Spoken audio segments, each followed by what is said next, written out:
প্রত্যেক উম্মতের জন্য আমি কোরবানির বিধানকে বিধিবদ্ধ করে দিয়েছি। প্রত্যেক শরিয়াতের অপরিহার্য অনুষঙ্গ হিসাবে আমি কোরবানির বিধানকেও রেখেছি। লিয়াযকুরুসমাল্লাহি আলা মা রাযাকাহুম মিন বাহিমাতিল আনআম, যাতে করে তাদেরকে যে চতুষ্পদ জন্তু রিজিক হিসাবে দেওয়া হয়েছে সেই পশু জবাই করার সময় আল্লাহর নামকে স্মরণ করে জিকির করে, এই জন্যই কোরবানির বিধান আমি দিয়েছি। কিন্তু কোরআনে কারীম এবং হাদিসের ভাণ্ডারের মধ্যে কোথাও কোন উম্মতের জন্য কোরবানির পর্যায়টি কীরকম ছিল তার বিস্তারিত কোনো বিবরণ আসেনি।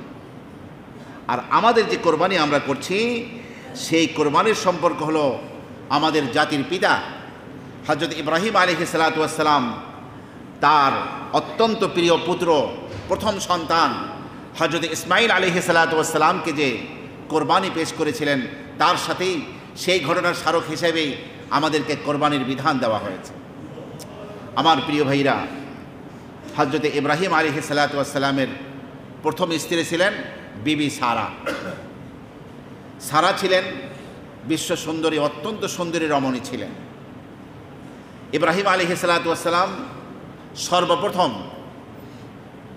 মানব ইতিহাসে তিনি হিজরত করেছিলেন। তার বাড়ি যেখানে, সেখান থেকে হিজরত করে মিশর হয়ে যখন নাকি তিনি পৌঁছতেছিলেন, মিশর হয়ে যাচ্ছিলেন, তদানীন্তন মিশরের যে ফেরাউন ছিল, পাপিষ্ঠ ছিল, শাসক ছিল, তার নিয়ম ছিল কোনো ব্যক্তি যদি তার রাষ্ট্র দিয়ে স্ত্রীকে নিয়ে হেঁটে যেত, স্ত্রী যদি সুন্দরী হতো, স্বামীকে হত্যা করত, স্ত্রীকে সে ভোগ করত। তো যখন ইব্রাহিম আলাইহিস সালাতু ওয়াস সালাম তার বিবি সারাকে নিয়ে, ভাতিজা লূতকে নিয়ে তিনি যখন এই তিনজন ব্যক্তির ছোট্ট একটি কাফেলা এদেরকে নিয়ে যাচ্ছেন, পুলিশ বাহিনী ধরে বিবি সারাকে সেই ফেরাউনের কাছে নিয়ে গেল। তো সেই পাপিষ্ঠ এই ফেরাউন কিন্তু মুসা আলাইহিস সালাতু ওয়াস সালামের ফেরাউন না, মিশরের যেই শাসক হতো তদানীন্তন কালে তাকেই ফেরাউন বলা হতো। খারাপ উদ্দেশ্যে হযরত সারার দিকে যখন হস্ত প্রসারিত করলো পাপিষ্ঠ, আস্তে দুটি হাত তার অবশ হয়ে গেল। চিৎকার করে বলল, এই আমি আর তোমার দিকে হাত বাড়াবো না, তুমি একটু আমার হাতটা ঠিক করে দাও। বিবি সারা দোয়া করলেন, হাত ঠিক হয়ে গেল। কারণ ওদিকে আল্লাহর খলিল দোয়া করছেন, আল্লাহ পাপিষ্ঠরা আমার স্ত্রী সারাকে ধরে নিয়ে গেছে, আল্লাহ তোমার হেফাজতে দিলাম, তুমি আমার স্ত্রীর সতীত্বকে তুমি রক্ষা করো। তো সারা দোয়া করলেন, পাপিষ্ঠর হাত ঠিক হয়ে গেল। কিন্তু আবার এই খারাপ উদ্দেশ্যে হাত দিল। 3 বার যখন এই অবস্থা হলো, তখন পুলিশ বাহিনীকে ডেকে বলল, তোমরা তো মানুষ আনো নাই, আমার কাছে এমন একটা ভয়ানক লোক নিয়ে আসছো যার দ্বারা আমার জীবনই বিপন্ন। তখন তার কোনো এক বাদী অথবা তার মেয়েকে, যার নাম হাজেরা, তাকে খাদেমা হিসেবে দিয়ে কোনো রকম বিপদ থেকে বাঁচার চেষ্টা করলো ফেরাউন। এই হচ্ছেন হাজেরা। তো আগের কাফেলায় তারা 3 জন ছিলেন, ইব্রাহিম আলাইহিস সালাতু ওয়াস সালাম, স্ত্রী সারা, ভাতিজা লূত আলাইহিস সালাতু ওয়াস সালাম।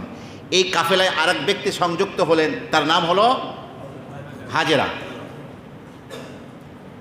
অনেক বছর বিয়ে শাদী হয়েছে। ইব্রাহিম আলাইহিস সালাতু ওয়াস সালাম আল খালিল উপত্যকা, সিরিয়ায়, ফিলিস্তিনের এই পবিত্র ভূমিতে যখন এসে উপনীত হলেন, তখন বিবি সারা বললেন, দেখুন অনেক দিন তো আমাদের ঘর সংসার হলো, আমাদের কোনো বাচ্চা কাচ্চা হলো না, আপনাকে আমি হাজেরাকে দিয়ে দিচ্ছি, হাজেরাকে আপনি বিবাহ করুন, এবং দেখুন সেখানে কোনো সন্তান হলে আমরা 2 জন প্রতিপালন করব, আমাদের সন্তান হিসেবেই আমরা গ্রহণ করব। তো হযরত হাজেরার সাথে আল্লাহর খলিল ইব্রাহিম আলাইহিস সালাতু ওয়াস সালামের বিবাহ হলো। আর ইব্রাহিম আলাইহিস সালাতু ওয়াস সালামের বয়স হয়ে গেল 86 বছর। কত বছর? 86 বছর। গোটা জীবনে একজন পুরুষের একটি সন্তানের জন্য আকুতি থাকে। আল্লাহর খলিলও মানুষ ছিলেন, তার মধ্যেও সন্তান হওয়ার আকুতি ছিল। আল্লাহ পাক কাছে এই জন্য তিনি দরখাস্ত করলেন, রব্বি হাবলি মিনাস সালিহিন, হে আল্লাহ আমাকে নেককার পরহেজগার একটি সন্তান আপনি দান করুন। সন্তান হওয়ার আগেই নেককার পরহেজগার সন্তান চেয়েছে। যাদের সন্তান দরকার আল্লাহর কাছে দরখাস্ত করি আমরা, শুধু সন্তানের জন্য না, বলতে হবে কি সন্তান? নেক সন্তান।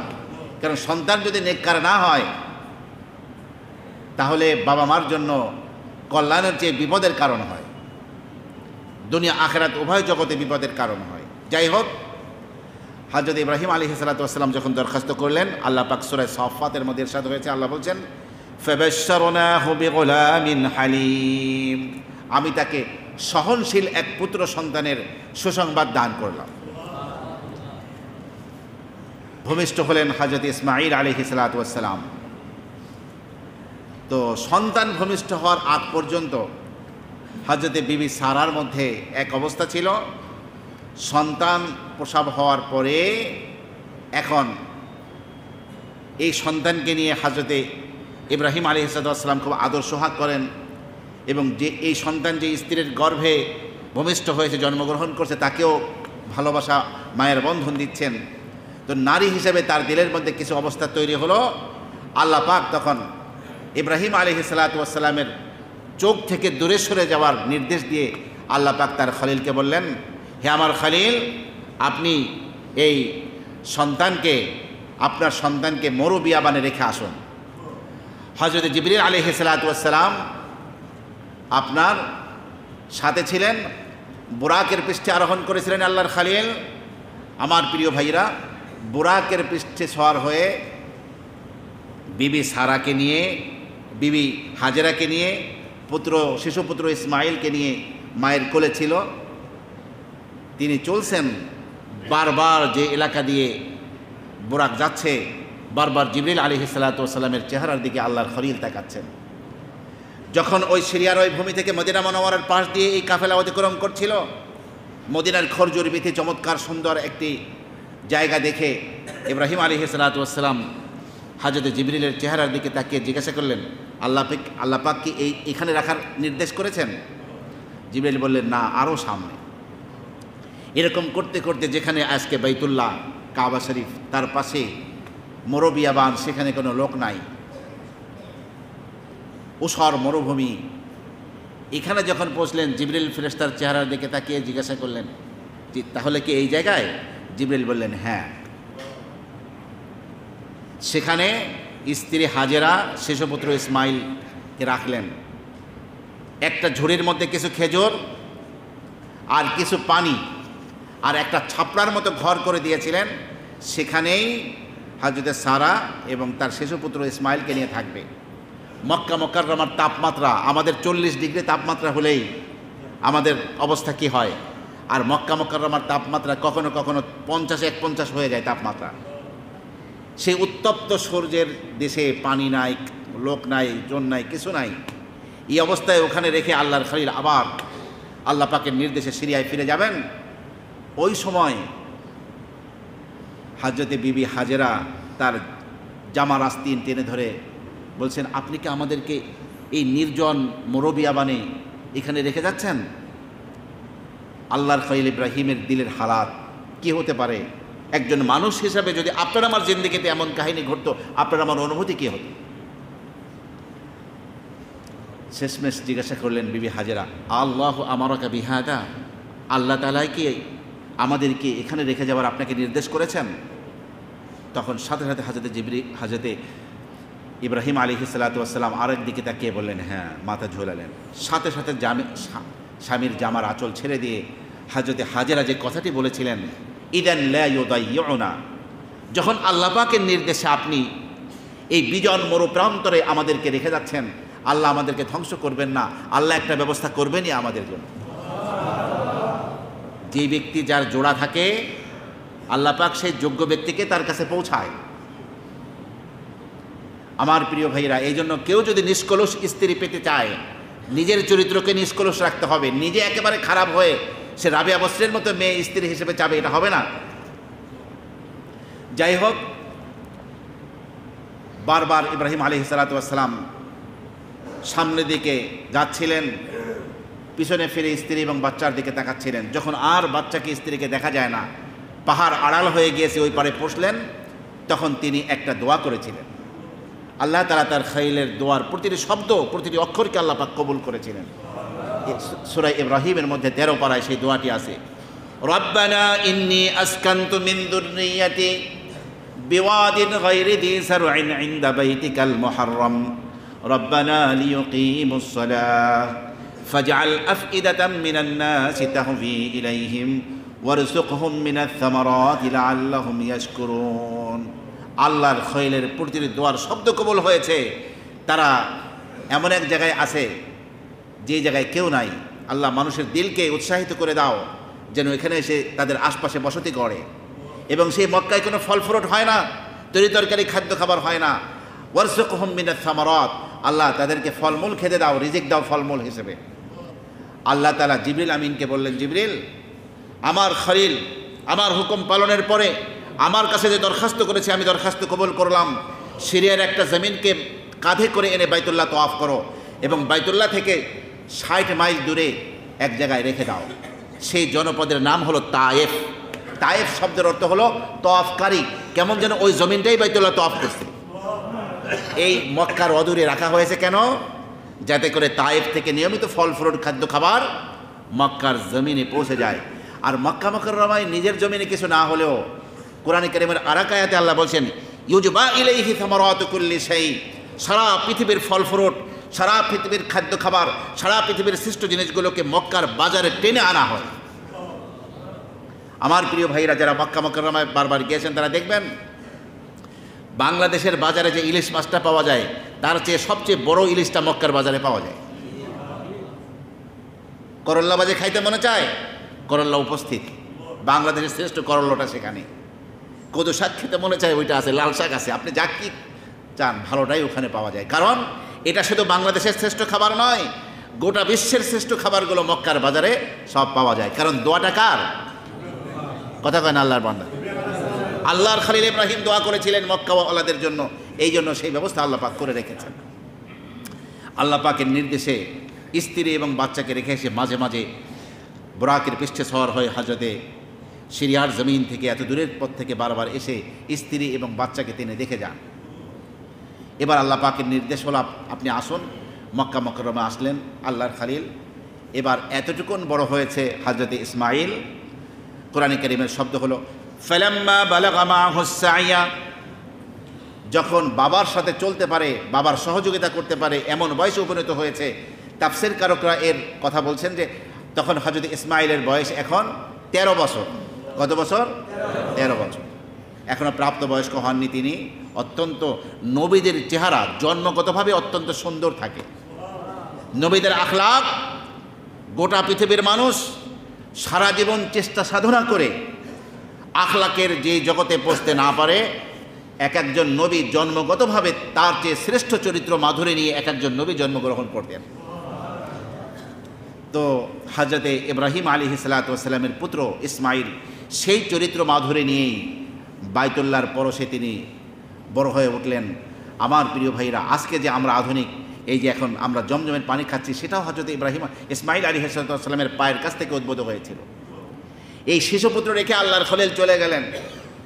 পানি শেষ, বাচ্চা বারবার ছটফট করতেছে। মা হাজেরা এই শিশু বাচ্চার চেহারার দিকে তাকাচ্ছেন, নিজের বুকে এক ফোঁটা দুধ নাই, নিজে পানি পান করতে পারছেন না, তীব্র গরম।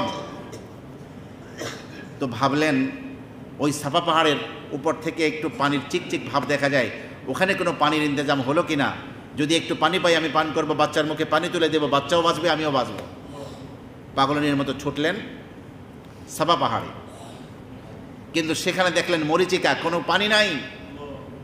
সূর্যের আলোতে, আপনার বালুতে সূর্যের আলো লাগলে চিকচিক করে সেই পানি মনে হয়, কিন্তু ওখান থেকে দাঁড়িয়ে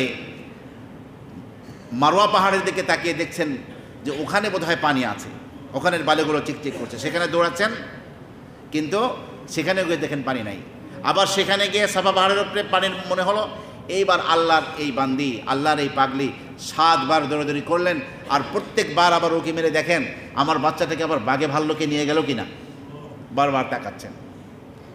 পরিশেষে মারওয়ায় যখন তার 7 বার দৌড়াদৌড়ি শেষ হলো, মনে হলো যেন যে শিশু বাচ্চার পায়ের কাছ থেকে কোনো পানির ব্যবস্থা হয়ে গেছে।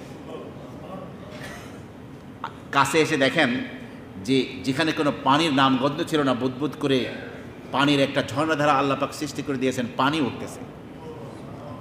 অঞ্জলি ভরে প্রাণ ভরে তিনি পানি পান করলেন, শিশু বাচ্চাকে পানি পান করালেন, বুকের মধ্যে দুধ চলে আসলো, বাচ্চাকে দুধ দিলেন।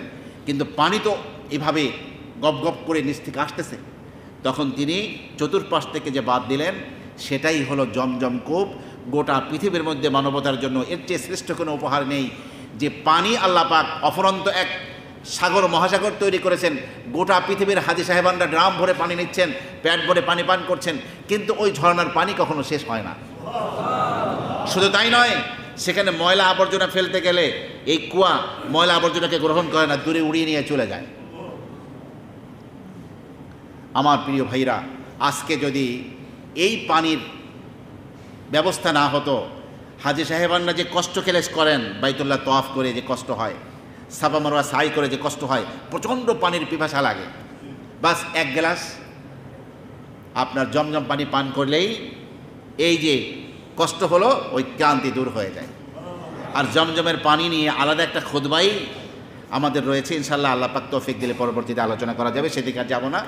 তো জমজমের পানির ব্যবস্থা হয়ে গেল। আল্লাহর খলিল ইব্রাহিম যখন ছেলের বয়স 13 বছর, তখন তিনি যখন আসলেন, এইবার এক তো অগ্নি পরীক্ষা গিয়েছে, 86 বছর বয়সে পাওয়া বাচ্চাকে স্ত্রীকে সহ দূরে রেখে আসার নির্দেশ। আজকে তার থেকে বড় নির্দেশনা বারবার আল্লাহ পাক স্বপ্নে দেখাচ্ছেন যে ইব্রাহিম, তুমি তোমার সবচেয়ে প্রিয় বস্তুকে তুমি কোরবানি করো। ইব্রাহিম আলাইহিস সালাতু ওয়াস সালাম কোরবানি করে যাচ্ছিলেন উট, অন্যান্য প্রাণী, কিন্তু স্বপ্নের ব্যাখ্যায় মনে হচ্ছে যেন সবচেয়ে প্রিয় বস্তু কোরবানি মানে হলো তার সন্তানকেই 86 বছর কান্নাকাটি করতে করতে যে বাচ্চা হয়েছে তাকেই কোরবানি করতে আল্লাহ নির্দেশ দিচ্ছেন। এখন তিনি এই বাচ্চাকে 10ই জিলহজ্জে কোরবানি করবেন। এই জন্য স্ত্রী হাজেরাকে বললেন, ভালো করে গোসল করিয়ে দাও। তিনি গোসল করিয়ে ইসমাইলকে নিয়ে মিনা প্রান্তরে, যেখানে কোরবানির জায়গা, সেখানে নিয়ে আসলেন। তখন তাকে কোরবানি করবেন, কিন্তু যাকে কোরবানি করবেন তার মতামতটা তো জানা দরকার। তখন হযরত ইব্রাহিম তার পুত্রকে বলছেন, কোরআন বলছে যে ইয়া বুনাইয়া ইন্নী আরা ফিল মানামি আন্নী আযবাহুক, হে আমার প্রিয় সন্তান, ইন্নী আরা ফিল মানাম, আমি স্বপ্নে দেখলাম, আন্নী আযবাহুকা, যে আমি তোমাকে জবাই করতেছি, কোরবানি করতেছি, আল্লাহর সন্তুষ্টির জন্য তোমাকে কোরবানি পেশ করছি। ফানজুর মাযা তারা, এখন তোমার মতামতটা কি, তুমি একটু আমাকে বলো। ইসমাইল সন্তান ছিলেন কার? আল্লাহর খলিল ইব্রাহিমের। বাবাও যেমন, সন্তানও তেমন। আর যেই ইসমাইল হবেন আপনার আমার প্রিয় নবী বিশ্বনবী মুহাম্মদুর রাসূলুল্লাহ সাল্লাল্লাহু আলাইহি ওয়াসাল্লামের পূর্বপুরুষ, তার থেকে যে ধরনের জবাব আশা করা যায় সেটাই তিনি দিলেন। ক্বালা ইয়া আবাতি ফাআল মা তু'মার, হযরতে ইসমাইল আলাইহিস সালাতু ওয়াস সালাম বললেন, ইয়া আবাতি, হে আমার আব্বাজান, ইফআল মা তু'মার, আপনাকে যে নির্দেশ করা হয়েছে সেই নির্দেশ আপনি কার্যকর করুন, আমাকে কোরবানি করে দেন, আমার পক্ষ থেকে কোনো বাধা তো হবেই না। সাতাজিদুনি ইনশাআল্লাহু মিনাস সাবিরিন, অচিরেই আমাকে ধৈর্যশীলদের একজন পাবেন। ফালাম্মা আসলামা ওয়াতাল্লাহু লিল জাবিন, তারা দুজন আল্লাহর নির্দেশের সামনে যখন আত্মসমর্পণ করলেন, আর হযরতে ইসমাইলকে যখন নাকি এভাবে উপর করে শোয়ে কোরবানি করছিলেন, কারণ ইসমাইল নিজেই ওসিয়াত করেছিল, আব্বাজান আপনি চিৎ করে যদি আমাকে কোরবানি করেন তাহলে আমার চেহারার দিকে তাকালে আপনি হয়তো আপনার রবের নির্দেশ পালন করতে পারবেন না, মায়া লাগবে, এই জন্য আমাকে উপর করে শোয়ে কোরবানি করুন। যেই সন্তান এরকম ওসিয়াত করতে পারে, বাবার দিলের হালাত কী হতে পারে? তাফসীর কারকরা বলছেন, হযরত ইসমাইলের 2-3টি ওসিয়াত ছিল যে আব্বা এই জামা কাপড়গুলো আম্মাকে নিয়ে দেবেন, আম্মা সান্ত্বনা পাবেন, এবং এভাবে করে কোরবানি করবেন, ছুরিকে ধার করে নেবেন যাতে করে আমার কষ্ট না হয়, আর আমার হাত পাও ভালো করে বেঁধে নেবেন যাতে করে যখন আমি জবাই হয়ে যাব, তখন আমাকে যখন জবাই করবেন তখন রুহ বের হওয়ার যে কষ্ট, এই জন্য হাত পাও ছোটাছুটি করে আপনার কষ্ট হবে, এই জন্য হাত পাও বেঁধে নেবেন। হযরত ইব্রাহিম খলিল ছেলের কপাল দিয়ে চুমল দিয়ে বলছেন, আমার রবের নির্দেশ পালনে তুমি কত চমৎকার সন্তান আমার, এই কথা বলে ছেলেকে বেঁধে ফেললেন এবং উপর করে তাকে কোরবানি করার জন্য অত্যন্ত ধারালো ছুরি তিনি গলায় চালায় দিচ্ছেন। ঠিক সেই সময় আল্লাহ সুবহানাহু ওয়া তাআলা হযরত জিবরিল আলাইহিস সালাতু ওয়াস সালামকে বললেন, জিবরিল, ওই যে হাবিল কোরবানি পেশ করেছিল সাদা দুম্বা, আগুন থেকে উঠিয়ে নিয়ে এই প্রাণীকে আল্লাহ পাক বেহেশতের মধ্যে লালন পালন করেছিলেন। জিবরিল আলাইহিস সালাতু ওয়াস সালামকে বললেন, আমার খলিল ইব্রাহিম টের পেতে না পারে, সে তো চক্ষু বন্ধ করে কোরবানি করছে, তুমি ইব্রাহিমের শরীর নিচ থেকে ইসমাইলকে সরিয়ে দিয়ে ওখানেই দুম্বাকে ফিট করে দাও। আল্লাহর ফেরেশতা জিবরিল এই কার্যক্রমগুলো করতেও তো সময় লাগবে, এই জন্য তার আগেই আবার ইসমাইল জবাই হয়ে না যায়, এই জন্য তিনি ওখান থেকে আওয়াজ দিলেন, আল্লাহু আকবার, আল্লাহু আকবার। আজকে যে আমরা তাকবীর ধ্বনি দিচ্ছি, সে আওয়াজে দিলেন কোত্থেকে বসে? জান্নাতে বসেই আল্লাহু আকবার, আল্লাহু আকবার। কিন্তু সেই আওয়াজ হযরত ইব্রাহিম খলিলও টের পেয়েছেন। ইতিমধ্যে হযরতে ইব্রাহিমের শরীর নিচ থেকে ইসমাইলকে সরিয়ে দিয়ে সেখানে দুম্বা যখন ফিট করে দেওয়া হলো, তখন অবস্থা বুঝতে পেরে হযরতে ইব্রাহিম আলাইহিস সালাতু ওয়াস সালাম বললেন, আল্লাহ আল্লাহ লা ইলাহা ইল্লাল্লাহু ওয়াল্লাহু আকবার। কি বললেন? কার কতটুকু শব্দ মনে রাখেন? জিবরিল বললেন আল্লাহু আকবার, আল্লাহু আকবার, আর ইব্রাহিম খলিল বললেন লা ইলাহা ইল্লাল্লাহু ওয়াল্লাহু আকবার। তো হযরত ইসমাইল দূরে নয়, তাকে সরিয়ে দিয়ে তিনি চক্ষু বন্ধ করে কোরবানি পেশ করছেন। হযরত ইসমাইল বলেন আল্লাহু আকবার ওয়ালিল্লাহিল হামদ। তাহলে যেই তাকবীর ধ্বনি আইয়ামে তাশরিকে 9 জিলহজ ফজর থেকে 13 জিলহজ আসর পর্যন্ত 23 ওয়াক্ত নামাজের পরে এই তাকবীর আমরা দেই, সেই তাকবীরটি হলো দুজন আল্লাহর নবী এবং আল্লাহ পাকের সর্বশ্রেষ্ঠ ফেরেশতার তাকবীর, তিনজনের মিলে তাকবীর। আল্লাহু আকবার, আল্লাহু আকবার, লা ইলাহা ইল্লাল্লাহু আল্লাহু আকবার, আল্লাহু আকবার ওয়ালিল্লাহিল হামদ। আমার প্রিয় ভাইরা, 9 তারিখ ফজর থেকে 13 জিলহজ আসর পর্যন্ত মোট 23 ওয়াক্ত নামাজের পরে একবার ফরজ নামাজের পরে এটা নারী পুরুষ সবার জন্যই পাঠ করা ওয়াজিব। পুরুষরা জোর আওয়াজে পড়বে আর নারীরা আস্তে আওয়াজে পড়বে, কিন্তু এই তাকবীর ধ্বনি সবাইকেই দিতে হবে। আল্লাহ রাব্বুল আলামিন বলেন, ওয়ানাদাইনাহু আইয়া ইব্রাহিম, আমি ডাক দিয়ে বললাম, হে ইব্রাহিম, কদ সাদ্দাকতার রুইয়া, তুমি স্বপ্নকে বাস্তবায়ন করে দেখিয়েছো। ইন্না কাযালিকা নাজজিল মুহসিনিন, সৎকর্মশীলদেরকে আমি আল্লাহ এভাবেই পুরস্কৃত করি।